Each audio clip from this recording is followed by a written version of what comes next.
everybody, this is Kristen Price from theuncontainabletruth.com, and two things that I love most are eating cakes and baking cakes. So I thought today I would show you how to frost a cake.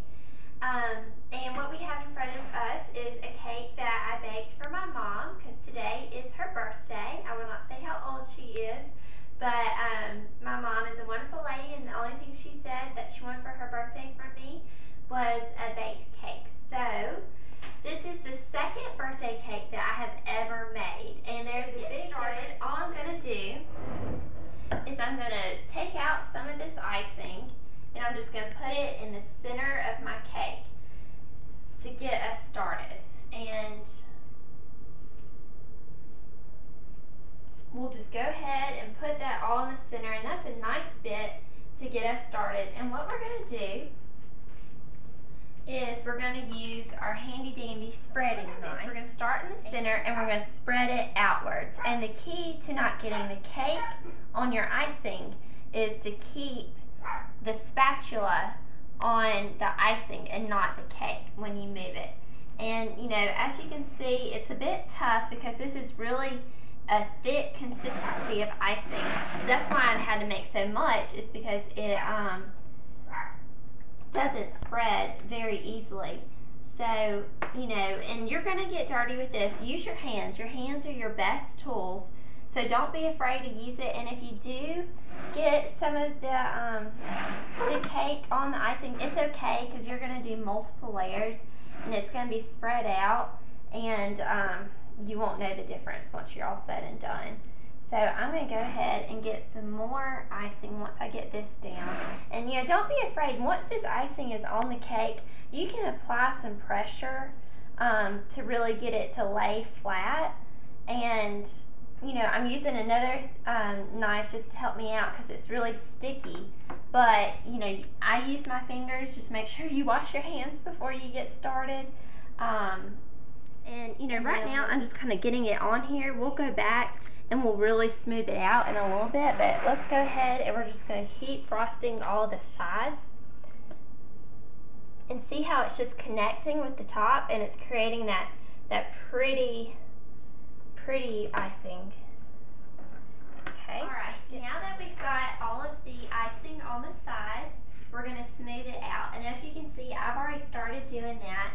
And the easiest way to do it is to take the edge of your knife and just push it against the sides, and then push it up, and then whatever excess icing you have, just put it back in the bowl because you can use that again.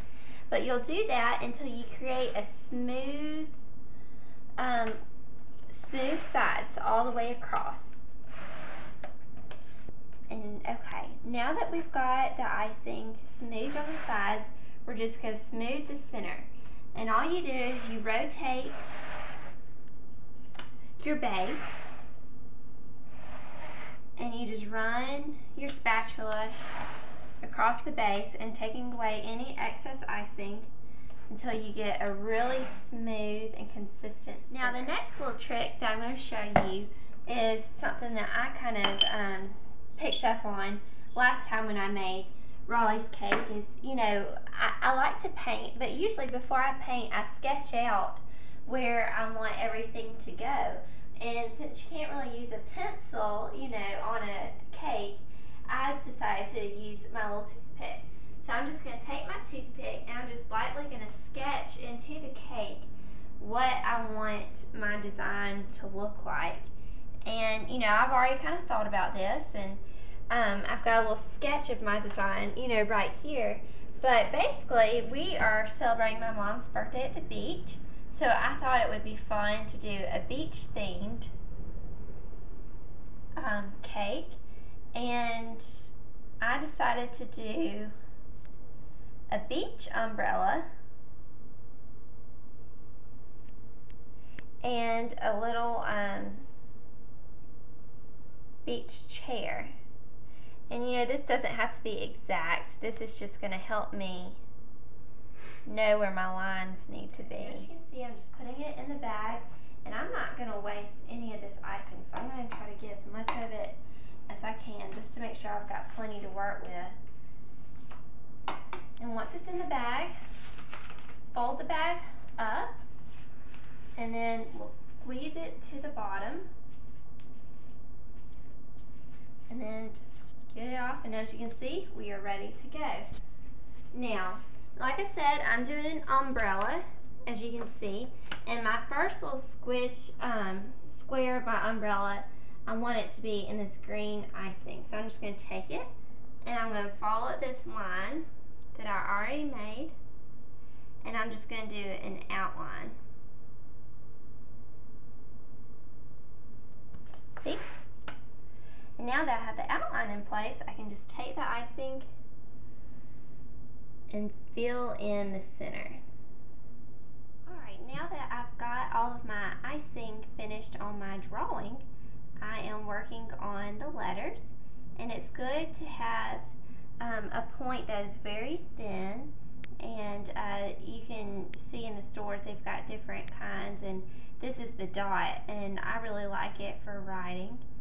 And you know, just write it like you would write with a regular pen and pencil, but you just squeeze down, and then when you want to finish a letter, just kind of squeeze down so it doesn't go everywhere. Alright, happy birthday. I think she's really going to like this, and it's perfect for our beach theme. And so we're almost done. As you can see, I also did the corners, the sides of the cake. I just did different stripes and stuff because I have all these different leftover icing, so I thought that would be fun to kind of give the border a little bit more of a festive look. Alright, we're almost done with the cake, but one of the things that I really like to do to make it look extra special and just very clean is to do an outline, because as you can see, I still need to do the pole to my umbrella, and I think outlining the chair will really make it pop. So all I'm going to do is very simple. I just start on an edge, and I just outline what I've already done. You know, it just gives it that clean, polished, finished look that I think the cake needs. And I chose to do a navy blue, and see, it's okay if it kind of stops. You can just go back in and fill it in. It's no big deal, so don't stress out. But as I was saying, I like to do a navy blue because the black that I've done black before, but it tends to bleed if it sits out for a long time. And plus, with this being a beach scene, I thought the black just might be a little harsh, so I chose to do a navy blue. It's really good to do shapes that are just, you know, simple. Do squares and do circles, just simple shapes that can really come to life. And see how good that looks? It really just finishes off the cake quite nice, I think. But we've got one more final thing to do, and that is to do a border. And that is really just going to make the white pop, and you're going to be able to see the separation between the front of the cake and the side. And I'm just going to start on the side and just make my way across.